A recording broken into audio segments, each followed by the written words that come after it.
ఒకప్పుడు ఒక పచ్చని అడవిలో చిట్టి అనే ఒక చిన్న ఎలుక ఉండేది. చిట్టి చాలా చురుకైంది. ఎప్పుడూ తినటానికి గింజలు వెతుకుతూ ఉండేది. అలాగే అడవిలో సరదాగా ఆడుకుంటూ ఉండేది. అదే అడవిలో ఒక పెద్ద పులి కూడా ఉండేది. దాని పేరు సింహదేవుడు. ఆ పెద్ద పులిని చూసి అన్ని జంతువులు భయపడేవి. ఆ చిట్టి ఎలుకకు కూడా పెద్ద పులి అంటే చాలా భయం. ఆ అడవిలో ఉన్న జంతువులన్నీ భయపడుతూ పరిగెత్తేవి. అయితే ఒకరోజు అక్కడ ఉన్న జంతువులకి పెద్ద పులి అంటే చాలా భయం. అవన్నీ పరిగెత్తేవి.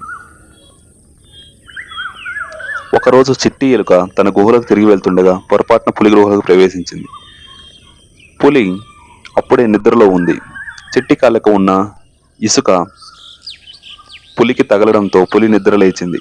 తను గర్జించి, ఎవరు నువ్వు, ఇక్కడికి ఎందుకు వచ్చావని చెప్పి అడిగింది.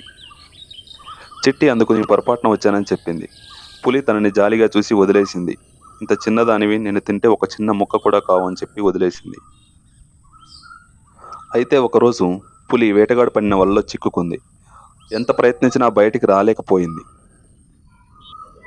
అప్పుడే అదే దారి గుండా వెళ్తున్న చిట్టి ఎలుక ఆ పులిని చూసింది. వెంటనే పరిగెత్తుకుంటూ వచ్చి తన పదునైన పళ్ళతో వలతాడు కొరికింది.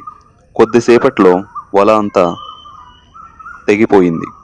అలాగే పులి కూడా బయటపడింది. పులి ఆశ్చర్యపడిపోయి ఇలా చెప్పింది.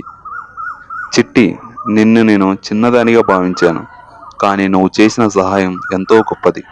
అప్పటి నుండి పులి, ఎలుక ఇద్దరూ మంచి స్నేహితులయ్యారు.